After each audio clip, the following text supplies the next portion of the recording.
నేను రాసుకున్న వాటిలో 2 చెప్పారు. టైం ఒకటి చెప్పారు, మనీ ఒకటి చెప్పారు. ఇంకా 2 రాసుకున్నాను. ఏంటి తెలుసా? స్ట్రెంగ్త్, మన బలం. మన బలం. మీ బలం దేనికి ఇస్తున్నారు? ఎవరికి ఇస్తున్నారు మీరు? అది మరి ఎక్కువ మంది దానికి. నీ బలమంతా, నా బలమంతా నీకు కాదు, ఏసఐ కాదు. ఏంది? నా ఇంటి పనులకి, నా ఒంటి పనులకి, నా వ్యవసాయానికి, ఇదేదిగా మీ బలమంతా. బాబు గారు లాంటి వాళ్ళు అయితే ఉద్యోగానికి. మన బలాన్ని దేవునికి ఇవ్వచ్చండి. మన బలాన్ని దేవునికి ఇవ్వడం అంటే ఏంటి? దేవుని పనిలో మన బలాన్ని వాడడం. 4వది ఏంటి తెలుసా? ప్రాముఖ్యమైనది, మనం చేసే పాపాన్ని దేవునికి ఇవ్వాలి. అది దేవునికి కావాలి. మనం చేసే పాపం దేవునికి కావాలని ఇస్తారా? పాపం ఇవ్వాలి అంటే ఏంటి తెలుసా? మనం పాపం చేయకుండా ఉండాలి.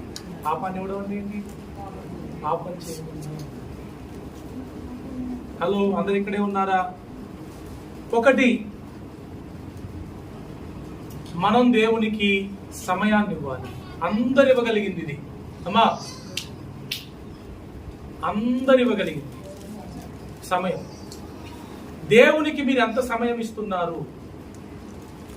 అసలు తిరిగి ఇవ్వాలంటే అసలు ముందు దేవుడే మనకి ఇచ్చింది. ఇవాళ లేకపోతే ఇంకేమిస్తావు? నిన్ను మోసపోవడం నువ్వు ఇచ్చు లేదు. ఇక ఇప్పుడే జ్ఞాపకార్థ గుడికలో వాక్యం చెప్పిపోతాను నేను. దేవుడు నిన్ను లేపాడు అంటే నీకేమైంది? సమయాన్ని ఇచ్చాడు. దేవుడిచ్చిన సమయంలో దేవుడికి ఎంత మీరు సమయం ఇస్తున్నారు అనేది ముఖ్యం. దేవుడు ఎక్కువగా మనల్ని అడిగేది సమయమేనండి. అహిలమ్మ, నువ్వు కూడా దేవునికి సమయాన్ని ఇవ్వాలి. సమయాన్ని ఇవ్వడం అంటే ఏంటి? ప్రార్థన చేయడం, బైబుల్ చదవడం, ఆరాధన చేయడం, మందిరానికి రావడం, సువార్తకి వెళ్ళడం, మీటింగ్స్కి వెళ్ళడం. ఇదంతా ఏంటి?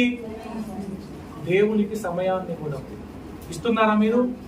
చాలా మంది దేవునికి సమయాన్ని ఇవ్వట్లేదు. ఇంకా చెప్పాలంటే దేవుని సమయాన్ని కూడా మీరు దొంగిలిస్తున్నారు. అవునా కాదా? దేవుని సమయాన్ని కూడా దొంగిలిస్తున్నారు. దేవుని దగ్గర సమయం దొంగతనం చేస్తున్నారు. 2వది, దేవుని దగ్గర డబ్బులు దొంగతనం చేస్తారు. మీరు దేవుని దగ్గరే దొంగతనం చేసి దేవుణ్ణి ఎలా ఇవ్వమంటారు మోషే గారు? దేవుని దగ్గరే దొంగతనం చేసి దేవుణ్ణి నాకు ఇవ్వమంటే అట్టిస్తాడు? ఇస్తాడా? నీరసంగా బాలేదు. హలో, నేను దొంగను కాదని ఎవరు చెప్పగలరు చెప్పండి? సమయం విషయంలో, డబ్బుల విషయంలో నేను దొంగను కాదు అని ఎవరు చెప్పగలరు? చెప్పలేకపోతే మీరు దేవుని దగ్గర ఒప్పుకోవాలి. 1 నిమిషం ప్రార్థన చేయండి. అందరూ కళ్ళు మూసుకొని 1 నిమిషం. దేవా, నేను దొంగని అనండి. నవ్వుతుందేంది? చెప్పు. నవ్వేది కాదు, సిగ్గుపడాల్సింది ఇది. నేను నీ సమయాన్ని దొంగతనం చేస్తున్నానయ్యా, నీకు ఇయ్యాల్సిన ధనాన్ని దొంగతనం చేస్తున్నానయ్యా, నన్ను క్షమించు ప్రభు అని మనస్ఫూర్తిగా అడగాలి. ఊరకని అడగటం కాదు. దొంగకి దీవెనలు ఉండవు. హార్ట్ఫుల్ గా చేయమ్మా. కొంతమంది చేయట్లా ప్రార్థన. కన్నీళ్లతో చేయండి. దయచేసి నన్ను క్షమించు ప్రభువా, ఈ రోజు నుంచి నీ సమయాన్ని నీకు ఇస్తాను, నీ ధనాన్ని నీకు ఇస్తానని చెప్పండి.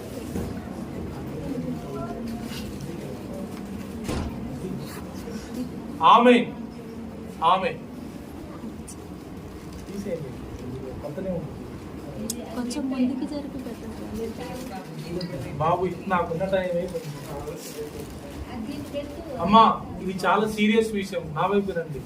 సమయాన్ని దొంగిలించడం, దేవుని ధనాన్ని దొంగిలించడం చాలా సీరియస్ విషయం. ఇది మీరు దీన్ని చిన్న విషయంగా పరిగణించొద్దు. పొద్దున్న లేవగానే దేవునికి సమయం ఇవ్వాలి. రాత్రి పడుకునేటప్పుడు దేవునికి సమయం ఇవ్వాలి. మధ్యాహ్నం దేవునికి సమయాన్ని, పడుకోవడానికి మనకు సమయం ఉంది, తినడానికి మనకు సమయం ఉంది, బయట ఫంక్షన్లకి వాటికి వీటికి వెళ్ళడానికి సమయం ఉంది. కానీ మనకు దేవునితో గడపడానికి సమయం లేదు. గుర్తుపెట్టుకోండి, మీకు దేవుడు సమయమే ఇవ్వకపోతే కనుక మీరేమైపోతారో నాకు తెలియదు. చాలా తప్పండి. దేవునికి సమయాన్ని ఇవ్వకపోవడం చాలా తప్పు. రెండవది, దేవునికి ధనం ఇవ్వాలి. సంపాదించే వాళ్ళు ఎంతమంది చేయొద్దండి? నేనేం సంపాదించట్లా అన్న వాళ్ళు చేయొద్దు. నేను సంపాదిస్తున్నాను వాళ్ళు చేయొద్దండి. రైట్, దించండి.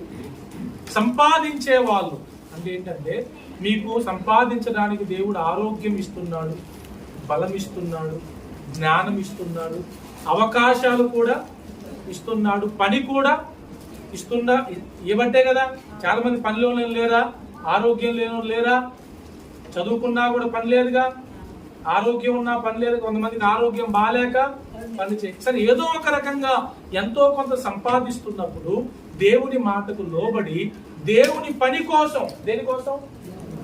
దేవుని పని కోసం అండి. దేవుని పని కోసం మన సంపాదనలో 10వ వంతే, ఎక్కువ కూడా కాదు, ఎంత 100 వస్తే నువ్వు 90 ఉంచుకో, ఒక్క 10 దేవునికి. అది దేవుని పని కోసం. దేవుని పని కోసం నేను దేవుని పని చేయాలి కదా. చేయాలంటే మరి ఎట్ట చేస్తా? నేను రేపు కన్నాయి కూడా పోవాలా, ఎట్ట చేస్తా? రేపు శనివారం పురుషుల కూడికి ఉంది, ఎట్ట చేస్తా? డబ్బులు ఉండాలా లేదా? నాకు ఎట్ట వస్తాయి డబ్బులు? దేవుడు ఇస్తాడా? ఏమా డబ్బులు పడతాయి మీకు? వల్ల దేవుడు ఎట్టిస్తాడు? మీ ద్వారానే కదా. దేవుడు ఇచ్చేది కరెక్టే, ఆ దేవుడు ఎవరి ద్వారా ఇస్తాడు? మరి అదే కదా. మరి మీరే ముడుచుకొని కూర్చుంటే మరి దేవుడు పని ఎట్ట జరుగుతుంది? అందుకని దేవుని పని మీ వల్ల ఆటంకపరచకుండా ఉండడం కోసం మీరు దేవునికి ఇవ్వాలి. మన శుక్రవారం చెప్పాను నేను, జార్జ్ బుష్ అయ్య గారు నేను ఇలపల్లి అన్నాడు, నేను దేవునికి 10 లక్షల దశం భాగం ఇవ్వాలనుకుంటున్నా, నెలకి నా కోసం ప్రార్థన చేయండి అన్నాడు. ఆయన ఏం ప్రేమికృష్ణ ఎంత ఆయన ఆశ ఏంటి? నేను దేవునికి 10 లక్షలు ఇవ్వాలి, దశం భాగం ఖచ్చితంగా ఇవ్వాలి, అలా దేవుడు నన్ను చేస్తాడు అని ప్రార్థన చేసుకుంటున్నాడు. మీరు ఎప్పుడైనా చేసుకున్నారా? ఎందుకని మరి? ఎందుకని? మీకు ఆశ లేదా? ఇవ్వాలని లేదా? ఇప్పుడు మీ దగ్గర లేదు కాబట్టి ఇవ్వట్లా. సరే, మరి ఇవ్వాలని ఆశ ఉంటే ఏం చేసుకోవాలమ్మాయి? ప్రభువా, నేను ఖచ్చితంగా వచ్చే నెల ఒక 5,000 దేవునికి దశం భాగం ఇవ్వాలి ప్రభువా, అట్లా నన్ను ఆశీర్వదించు, నువ్వు ఇస్తేనే కదా నేను ఇచ్చేది అని దేవుణ్ణి అడగొచ్చుగా. తప్పేంటి? దీనికి కూడా డబ్బులు ఖర్చు అవుతాయా? మరి అడగొచ్చుగా. ఈ ఆత్మ నుంచి అడుగుతారా? అడగరా? కనీసం ప్రభువా, నేను నెలకు 5,000 ఇవ్వాలి నీకు, నెలకు 10,000 ఇవ్వాలి నీకు. నేనైతే దేవుణ్ణి అడుగుతా ఈ రోజు నుంచి, నేను నెలకు 1,00,000 రూపాయలు నీకు దశం భాగం ఇవ్వాలి ప్రభు అని. నాకు ఆశ ఉందండి, 1,00,000 దేవుడికి నేను దశం భాగం ఇవ్వాలని ఆశ ఉంది. తీరుస్తాడు దేవుడు, తీరుస్తాడు. ప్రార్థన చేయడంలో తప్పే ఉందండి. మంచి ఆశ కాదా? నాకు 1,00,000 రూపాయలు కావాలనుకుంటున్నా, నేను 1,00,000 దేవునికి మంచిదే కదా. అది దేవుడు దీవిస్తాడు కదా. అందరు అడుగుతారా? అడగండి. రైట్. 3వది నేను రాసుకున్న దాంట్లో ఏంటంటే, మన బలాన్ని దేవునికి ఇవ్వాలి. మన బలం, మన యవ్వనం. ముసలోళ్ళు అయినాక దేవుడి కోసం ఏం చేస్తాం చెప్పండి? ఒక డ్రమ్ మొయ్యలేము, ఒక బాక్స్ మొయ్యలేము, ఒక కుర్చీ మొయ్యలేము. మొత్తం మిమ్మల్నే మొయ్యాలి. మీరు ఏడమవుతారు? మిమ్మల్ని మోసే వయసులో మీరు ఏడమవుతారు? అందుకే మనకు బలం ఉండగానే ఏం చేయాలండి? ఆ బాక్సులు మొయ్యాలి, ఆ స్టాండ్లు మొయ్యాలి, ఈ కుర్చీలు మొయ్యాలి, ఈ కార్పెట్లు మొయ్యాలి, ఈ కడగాలి, తుడవాలి. అవునా? దేవుని పని చేయాలండి. ఎప్పుడు మీ గడుపుకోవడం, మీ తుడుచుకోవడమేనా? దేవుని పనిలో, దేవుని సేవలో వాడబడరా? మీరు మీ బలాన్ని వాడరా? నడవాలి దేవుని కోసం, సువార్త పనికి వెళ్ళాలి, గుట్టలెక్కాలి, మారుమూల ప్రాంతాల సువార్త కోసం వెళ్ళాలి, సైకిల్ దొక్కుంటూ వెళ్ళాలి దేవుని కోసం, కరపత్రాలు పంచాలి. చేయాలా లేదా? మరి 4వది మొబైల్ ఏమైనా చూసుకున్నాం. పాపాన్ని దేవునికి ఇవ్వాలి. పాపాన్ని దేవునికి ఇవ్వాలి. మీరు చేసే పాపం దేవునికి కావాలంట. పాపాన్ని మనం ప్రభుత్వం చేస్తే మనం పరిశుద్ధంగా ఉంటామండి. ఎందుకు మనకు పాపం? దొంగతనం, అబద్ధాలు, బూతులు ఇవన్నీ మన దగ్గర ఉంచుకోవద్దు. మనం దేవునికి ఇచ్చేసి మనం నీతిగా, న్యాయంగా ఉండాలి. ఒక ఎగ్జాంపుల్ చెప్పి ముగించేస్తాను. నేను రాసుకున్నది, హిజ్కియా ఉన్నాడుగా. ఎవరు? అందరికీ తెలిసిన వ్యక్తి హిజ్కియా. మరణకరమైన రోగం వచ్చింది. దేవుడే చెప్పాడు నువ్వు చచ్చిపోతావని. పక్కన మెరక చెప్పాడా లేదా? నువ్వు అయిపోతున్నావు, సిద్ధపరచుకోమన్నాడు. యెషయా వచ్చాడు, విషయాన్ని చెప్పాడు. మెట్లు దిగిపోతా ఉంటే గోడ తట్టు తిరిగి కన్నీళ్లతో ఏం ప్రార్థన చేశాడో తెలుసా? నేను ఎంత భక్తిగా బ్రతుకుతున్నానో, నేను ఎంత నీతిగా బ్రతుకుతున్నానో, ఎంత యథార్థంగా బ్రతుకుతున్నానో నీకు తెలియదా ప్రభువా? నేను చనిపోవడం ఏంటి ఇప్పుడు? ఆ ప్రార్థనలో ఉన్న హక్కు చూసారా? దాన్ని ఏమంటారు? హక్కు. హక్కండి అది. ఇప్పుడు మా నాన్న దగ్గర మా నాన్నకి ఇప్పుడు ఎంత ఉందంటే 1/2 ఎకరం పొలం ఉంది. ఆ 1/2 ఎకరంలో ఒక 5 కొంట్లో 6 కొంట్లో నాకు వస్తా రాదా? ఏంటది? అది నా హక్కు. ఎందుకంటే ఆయనకి నేను పుట్టాను కనుక. అడుగుది ఇప్పుడు, నాన్న నాకు ఎందుకు ఇవ్వమంటే ఆయన నియర్ అంటాడా? ఎందుకు? అది నా హక్కు. అట్లనే హిజ్కియాకి దేవుని దగ్గర ఒక హక్కు ఉంది. ఏంటంటే ప్రభువా, నేను భక్తి చేస్తున్నా, భయంగా బ్రతుకుతున్నా, యథార్థంగా బ్రతుకుతున్నా, నాకేంటి మరణం? అడిగే హక్కు ఉంది ఆయన. నా నీతి, నా యథార్థత, నా పరిశుద్ధత, నా ప్రార్థన నీకు తెలుసు కదా ప్రభువా అని దేవుణ్ణి అడగగలిగే హక్కు ఆయనకుంది కాబట్టి అడిగాడు. అడగగానే దేవుడు కూడా కరెక్టే అని ఆయనకు 15 సంవత్సరాల ఆయుష్ని పెంచాడు. Praise the lord. మరి వేరే వాళ్ళు అడిగితే లేదు కదా. అది ఎవరిని అడిగారు అట్లా ధైర్యంగా? నేను చచ్చిపోను ప్రభు, నన్ను బతికి అని అడిగిన ధైర్యం, దమ్ము ఒక హిజ్కియాకే ఉంది. ఎందుకంటే ఆయనకు ఆ హక్కు ఉందండి. ఆ భక్తి చేశాడు కనుక. నేను అదే అడుగుతున్నా మిమ్మల్ని. ఇప్పుడు మీకు అనవసరం వచ్చినప్పుడు, అక్కర వచ్చినప్పుడు, బాధ వచ్చినప్పుడు, కష్టం వచ్చినప్పుడు ప్రభు దగ్గరికి వెళ్ళి ఏ మొహం పెట్టుకొని ప్రార్థన చేస్తారు? ఏమని ప్రార్థన చేస్తారు? ప్రభువా నన్ను జ్ఞాపకం చేసుకో అంటారు కానీ మీరు చేసింది ఏమన్నా జ్ఞాపకం చేసుకోవడానికి ఉందా? అంటే మీకు హక్కు లేదు, దేవుణ్ణి అడిగే హక్కు లేదు. నేను అదే చెప్తున్నా. పెట్టుబడి అని చెప్పారు చూడండి, అదే ఇప్పుడు హక్కు అంటున్నా. దేవుణ్ణి అడగడానికి మనం ఒక హక్కు కలిగి ఉండాలి. అబ్రహాముని దేవుడు పిలిచాడు. అబ్రహామా, నేను చూపెట్టే దేశానికి పొమ్మన్నాడు. అబ్రహాము కరువు వస్తే అబ్రహాము భార్యని ఇంకొకటి ఎత్తుకొని పోతే అబ్రహాము దేవుని దగ్గరికి వెళ్ళి అడిగాడు, ప్రభువా నువ్వు వెళ్ళమంటే వెళ్ళాను, నువ్వు రమ్మంటే వచ్చాను, నువ్వు ఇక్కడ నన్ను పిలిచావు కాబట్టి ఇక్కడ ఉన్నా. మరి ఈ రోజు నా భార్య నా దగ్గర కాకుండా వేరే పురుషుని దగ్గర ఉంది. ఏంది పరిస్థితి అంటే దేవుడు వాని దగ్గరికి వెళ్ళి, బిడ్డ సత్తవు ఆమె ఆమె చేస్తే అర్జెంటుగా జాగ్రత్త తీసుకెళ్లి అబ్రహాముకి అప్పచెప్పు అన్నాడు. అబ్రహాం హక్కు ఉంది దేవుడు అడగడానికి. ఈ రోజున ఈ మాటతో ఇక్కడ నుంచి మనం వెళ్దాం. ఏంటి? నీకు ఏ హక్కు ఉందని దేవుణ్ణి అడుగుతావు? నీకు ఏ హక్కు ఉందని దేవుణ్ణి అడుగుతావు? నన్ను బాగు చేయని కానీ, నన్ను దీవించని కానీ, నా అప్పులు తీసేయమని కానీ, నాకు ఆరోగ్యం ఇవి కానీ అని అడగడానికి నీ దగ్గర ఏ హక్కు ఉంది? నువ్వేం చేస్తున్నావు దేవుని కోసం? నాకు నా బాధ అర్థమవుతుందా? ప్లీజ్ అర్థం చేసుకోండి. ఉట్టుట్టి ప్రార్థనలు వేస్ట్ అండి. ఉట్టుట్టి ప్రార్థనలు వేస్ట్ అండి. రోషం కలిగి, పౌరుషం కలిగి దేవుని దగ్గర ప్రార్థన చేయాలి. ఏమంటాడు మలాకి పుస్తకంలో? మనందరికీ తెలిసిన మాటే కదా. ఏముంటది అక్కడ చూడండి, ఏముంటదండి? నాకు ఇచ్చి నన్ను శోధించమని అనలేదు అక్కడ? అందరికి తెలిసిన మాటేగా. నాకు ఇచ్చి అప్పుడు నన్ను అడుగు. శోధించంటే ఏంటి? అప్పుడు నన్ను అడుగు. అయ్యా నేను నీకు ఇచ్చినే కదా, నాకెందుకు నువ్వు ఇవ్వవు ప్రభు అని అడుగు. అప్పుడు దేవుడు ఆలోచించేస్ ఈయన ఇచ్చేవాడు కనుక నేను ఈయనకి ఇవ్వాలి అని దేవుడు ఆలోచించి ఆకాశపు వాకిళ్లను విప్పుతాడంట. ఏం గొప్ప విషయం అన్నది. వాకిళ్లను విప్పి పట్టజాలంత విస్తారమైన దీవెనలు కుమ్మరిస్తాడు. నేను మీ అందరికి చెప్పే మాట ఒకటే, దండం పెట్టి చెప్తున్నాను. మీరంటే నాకు చాలా ఇష్టం. I love you all. మిమ్మల్ని అందరినీ ప్రేమిస్తున్నాను. కానీ మీ ప్రార్థనలో పట్టు ఉండాలి, మీ ప్రార్థనలో హక్కు ఉండాలి, మీ ప్రార్థనలో ఒక అధికారం ఉండాలి. ఒక అధికారం ఉండాలి. దానియేలు ప్రార్థన చేశారు, ప్రభువా నాన్నలందరూ చచ్చిపోయేటట్టున్నారు ప్రభువా, ఈ కళ భావం చెప్పకపోతే చచ్చిపోయేటట్టున్నారని దానియేలు అడిగితే దానియేలుకి దేవుడు కళ భావాన్ని చెప్పాడు. యోసేపుని అడిగితే కళను కూడా చెప్పాడు. అవునా? యోసేపు కళ చెప్పింది. యోసేపు అడిగితే యోసేపు కళ కూడా చెప్పాడు, భావం కూడా చెప్పాడు. మరి మిగతా వాళ్ళందరూ అడిగితే వాళ్ళకి ఏం సమాధానం? ఎందుకంటే దానియేలు నీతిమంతుడు, భక్తుడు, యోసేపు కూడా పరిశుద్ధుడు కాబట్టి వాళ్ళ ప్రార్థనలో పట్టుంది.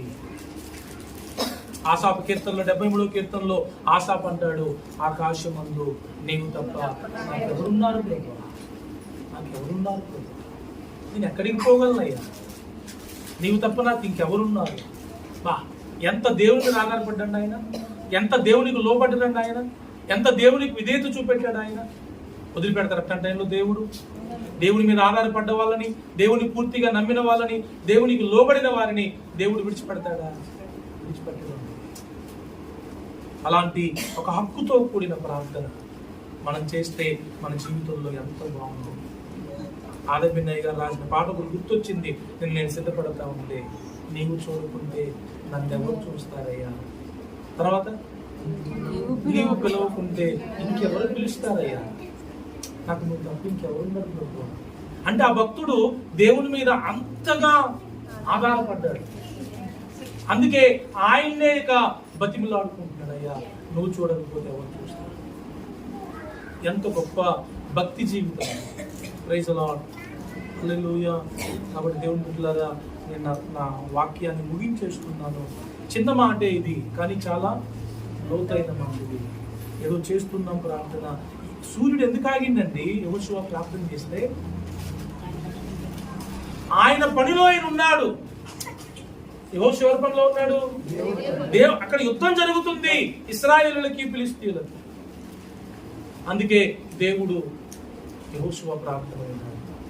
ఏలియా కూడా దేవుడి కొరకు రోషం కలిగి, ప్రభువా ఎవరిని మాటినట్లా ఆపే వర్షాన్ని అన్నాడు. అంతే, ఆగిపోయింది.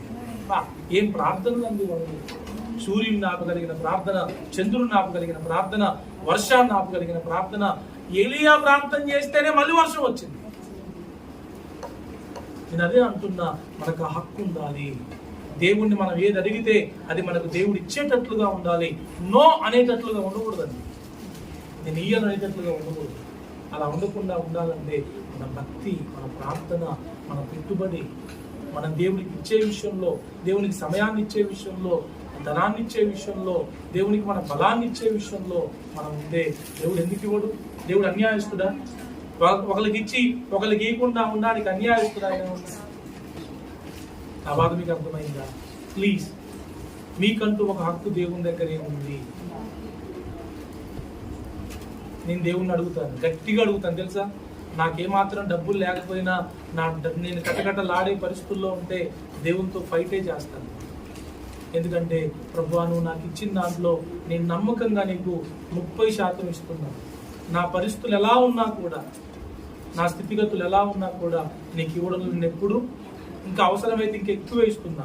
ధైర్యంగా చెప్పగలను, ఇంకెక్కువ ఇస్తున్నా దేవుడు. సో నేను ఇస్తున్నప్పుడు నువ్వెందుకు ఇవ్వవు ప్రభువా? ఇస్తాడా? ఇవ్వడా? ఖచ్చితంగా ఇస్తాడు. నా ధైర్యం ఆయన, నా విశ్వాసం ఆయన. రెండోది, నా క్రియలు కూడా దేవునికి తెలుసు కాబట్టి నేను దేవుణ్ణి ధైర్యంగా అడగగలను. Praise the Lord. హలో, ఇక్కడే ఉన్నారా? మీకే హక్కు ఉంది చెప్పండి. నా దేవుడు అనగానే సరిపోయిందా?